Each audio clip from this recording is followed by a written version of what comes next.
네, 1번지 초대석. 오늘은 22대 국회의원 선거 국민의힘 서울 송파갑 후보 박정훈 후보를 만나보겠습니다. 어서 오십시오. 안녕하세요. 네, 박정훈입니다. 안녕하십니까. 네, 김웅 의원이 불출마를 선언한 지역구입니다. 서울 송파갑인데 어제 이 지역구에서 단수 공천을 받으셨습니다. 먼저 소감부터 여쭤보겠습니다. 예. 사실 이 송파갑이 이렇게 관심을 모을 거라고 저도 생각을 못했는데 이제 공천 결과가 나오고 제가 단수 후보로 당에서 결정을 하면서 여러 가지 얘기들 관심이 많이 있었던 것 같아요. 특히 이제 대통령의 오랜 친구로 알려진 석동현 이제 전 평통 사무처장께서 이제 컷오프가 되면서 아마 관심이 더 있었던 것 같은데 어쨌든 당에서 공관위에서 이렇게 조기에 후보로 결정을 해줘서 저 개인적으로는 상당히 감사한 마음입니다. 네, 말씀해주신 대로 석동현 변호사가 컷오프가 되면서 어제 발표된 단수 공천 지역 중에서는 송파갑이 많은 관심을 끌었는데 석동현 변호사 그리고 안영환 전 의원 같이 경쟁하시던 분들인데 이분들을 제치고 단수 공천을 받은 것 어떤 배경인지라고 생각하시는지 궁금하고 또 단수 공천 결정된 이후에 이분들과도 좀 소통해 보셨는지도 궁금하네요. 예.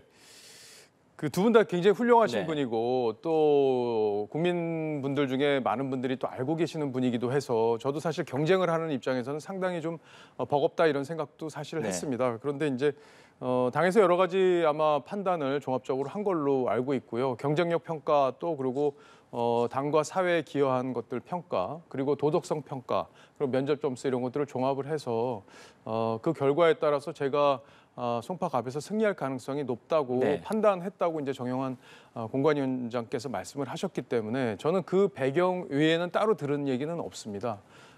다만 이제 대통령의 오랜 친분이 있는 분이 이제 컷오프가 됐기 때문에 관심을 많이 받았던 것 같고 지금 앵커께서 말씀하신 대로 제가 이제 어제 발표가 난 뒤에 직후에 두 분에게 연락을 드렸어요. 그래서 뭐 경쟁해서 제가 승리한 후보가 되긴 했지만 이제 평소에 친하게 지내던 분들이기 때문에 후배로서 좀 송구스러운 마음은 있었습니다. 그런 마음도 표현을 하고 그리고 선거에 함께 도움을 주셨으면 좋겠다는 뜻도 말씀을 드렸습니다. 네. 그리고 이 부분도 좀 여쭤봐야 될 것 같은데 불출마를 선언했습니다만 현재 그 지역의 지역구 의원인 김웅 의원이 이 공천이 아니라 짜고 치는 고스톱이다 이렇게 뭐 강한 비판의 메시지를 냈더라고요. 그 부분에 대해서는 어떻게 생각하십니까? 예, 뭐 김웅 의원은 고스톱 잘 치시나 봐요. 저는 뭐 고스톱 잘 모르는데 어쨌든 짜고 치는 고스톱이라 당의 공천에 대해서 지금 시스템 공천이 잘 작동하고 있다고 야당에서도 일부 패널들은 말씀하시는 상황 아니겠습니까? 그러니까 당의 공천이 지금 누구를 위해서 어떤 힘이 작동하고 이럴 수 있는 게 아니라는 게 지금 국민의힘 내부에서는 공감대가 형성이 돼 있다고 저는 생각을 해요. 그리고 많은 국민들도 아마 그렇게 평가하고 야당에서도 쉽게 지금 여당의 공천 시스템에 대해서 비판하지 못하고 있습니다. 그런 상황에서 여당의 국회의원이 짜고 치는 고스톱이다. 조금 표현도 좀 과했던 게 아닌가 싶은데 그런 표현을 썼다는 게 사실 조금 놀랍기도 하고 특히 김웅 의원은 이번에 그 공천에서 경쟁자가 아니었습니다. 그렇기 때문에 본인 스스로가 불출마 선언을 했고 불출마 선언을 한 배경에 대해서는 이제 많은 국민들 특히 이 송파갑 주민들께서 잘 알고 계시리라고 생각을 하고요. 그런 상황에서 경쟁자들은 이미 공천 결과에 대해서 수긍하겠다는 의사를 밝힌 상황인데 경쟁자가 아닌 분이 그런 말씀을 하셔서 저는 개인적으로 굉장히 당황스럽게 봤는데 김웅 의원도 결국엔 큰 이 공천 시스템을 받아들이고 그리고 또 저를 적극적으로 돕지 않을까 개인적으로는 그렇게 기대를 갖고 있습니다. 네, 알겠습니다. 국민의힘이 어제 그리고 오늘까지 단수 공천 결과를 발표했는데 본인도 단수 공천 후보자로 발표되셨으니까 좀 그렇긴 합니다만 또 정치부 기자 생활을 오래 하셨으니까 어제 오늘 국민의힘에서 발표한 어떤 단수 공천 후보자 결과 어떤 의미라고 해석하고 계십니까?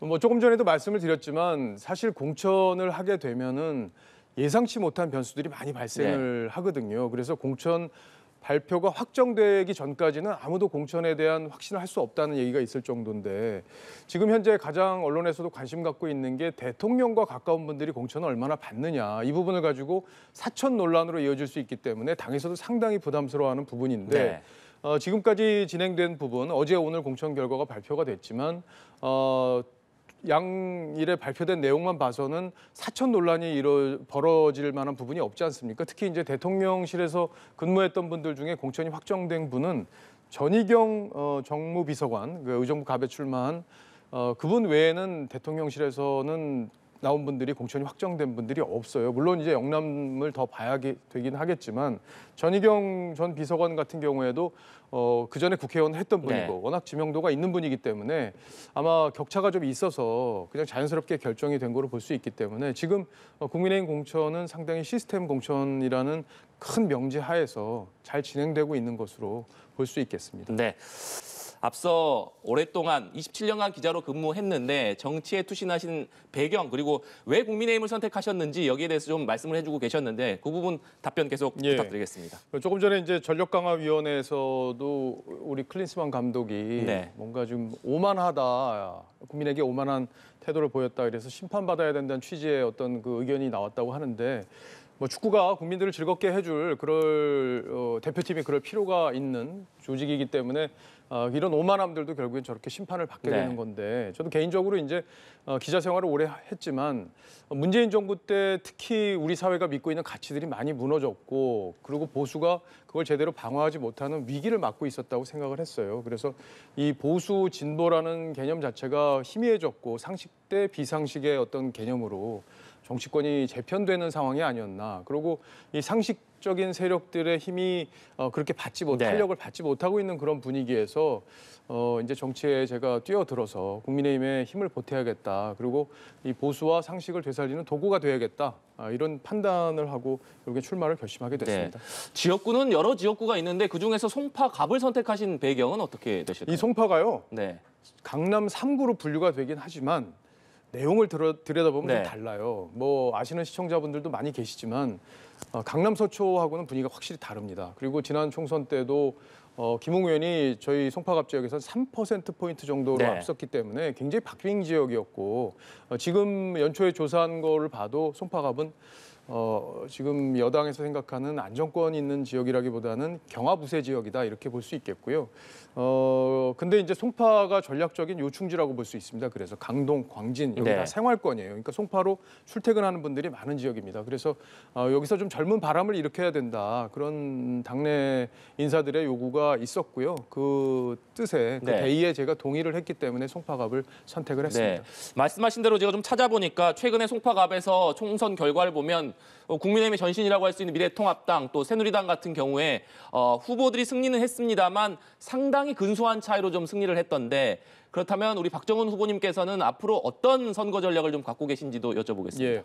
다행히 이제 제가 이제 그 TV 앵커를 네. 오래 하지 않았습니까? 그래서 이제 조금 저희 전통적인 지지층 분들은 많이 이제 호감을 표시해 주는 그런 분위기예요. 다만 이제 중도층에 있는 분들 그리고 젊은 분들 이런 분들에게 제가 더 다가가는 전략이 필요한데 그런 것들을 위해서 지금 노력을 많이 할 계획이고요. 특히 젊은 분들의 표심을 끌어들이기 위해서는 그분들의 일단 첫 번째는 아픔에 공감을 해야 된다고 저는 생각을 합니다. 그리고 그분들이 정말 필요로 하는 것을 지역을 대표하는 국회의원들이 과연 어떻게 풀어줄 수 있을까? 여기에 대한 해법이 두 가지가 맞물려야지만 이 젊은 층에 계신 분들이 우리 국민의힘을 지지하는 표로 연결이 될 수 있다고 네. 생각해요. 그냥 구호나 어떤 공허한 얘기로는 그게 불가능하다고 생각합니다. 그래서 개인적으로는 젊은 층과 소통할 수 있는 플랫폼을 만들 계획이에요. 그 플랫폼을 통해서 그분들의 아픔에 공감하고 그분들의 어려움을 해결할 수 있는 방법을 찾아가는 그런 선거 전략을 쓸 계획입니다. 네,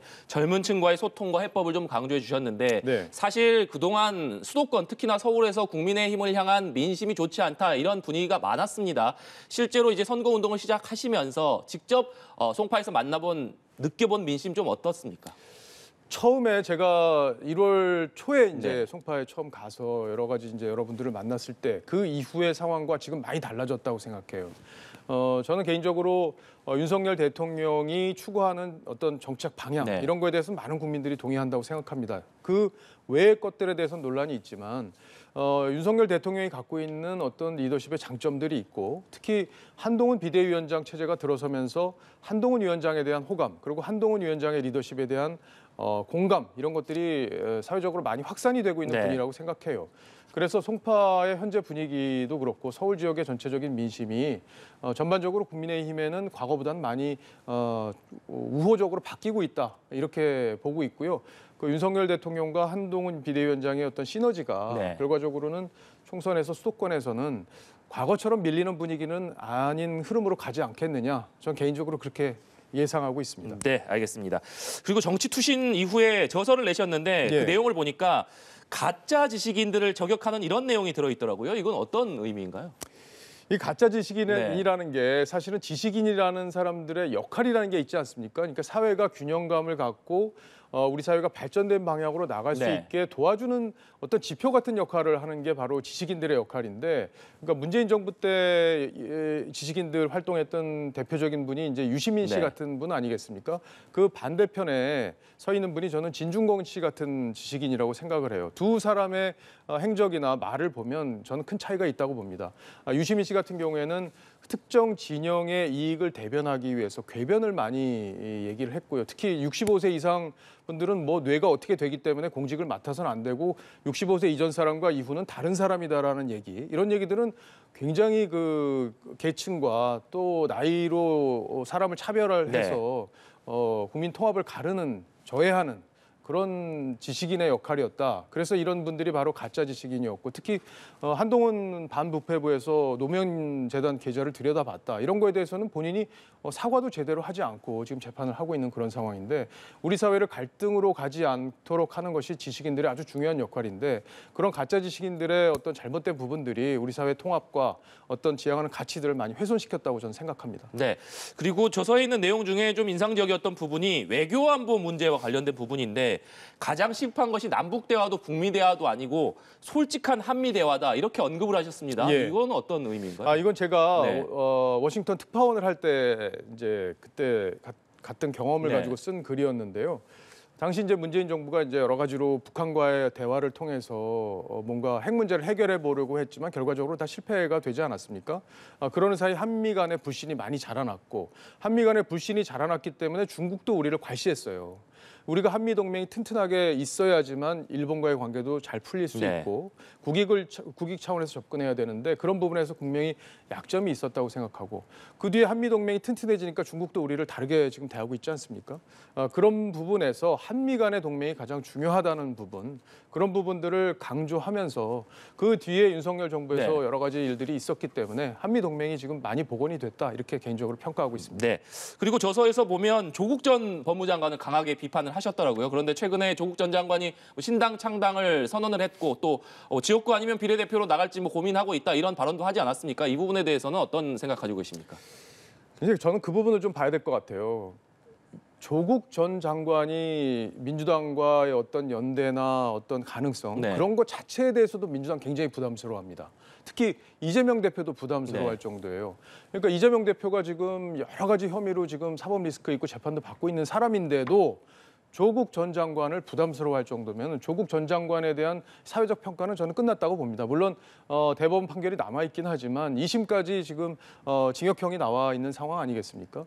그런 데 대해서 반성을 하지 않고 정치로 자기의 어떤 숨을 곳을 만든다, 뭐 소도라고 표현하는 분도 계셨는데, 그런 거에 대해서는 여야를 막론하고 동의할 세력은 저는 없다고 생각해요. 그렇기 때문에 조국 전 장관 스스로 고립되고 있고, 네. 민주당에서도 그게 불똥이 자기들한테 튈까 봐 지금 계속 방어막을 치고 있는 분위기이기 때문에 조국 전 장관이 정치로서 자신의 문제를 돌파하는 건 결국엔 전 실패할 거다, 개인적으로 그렇게 예상합니다. 네.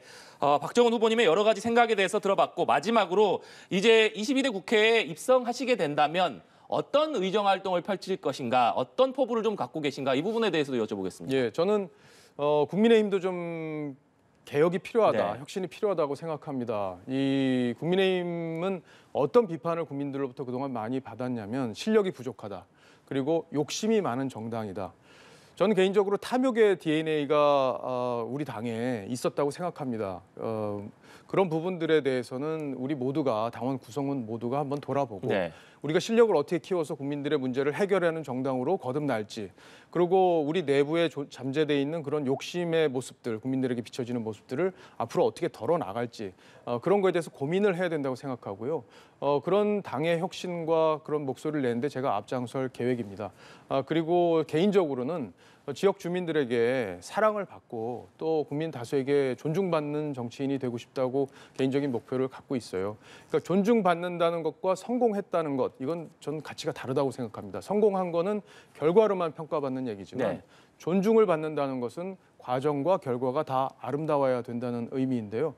앞으로 그런 정치를 하기 위해서 제 스스로 저를 늘 돌아보고 또 국민들에게 그렇게 진솔하게 다가가기 위해서 노력할 계획입니다. 네, 알겠습니다. 오늘 말씀 여기까지 듣도록 하겠습니다. 지금까지 국민의힘 서울 송파갑에서 단수공천을 받은 박정훈 후보 만나봤습니다. 오늘 말씀 감사합니다. 감사합니다.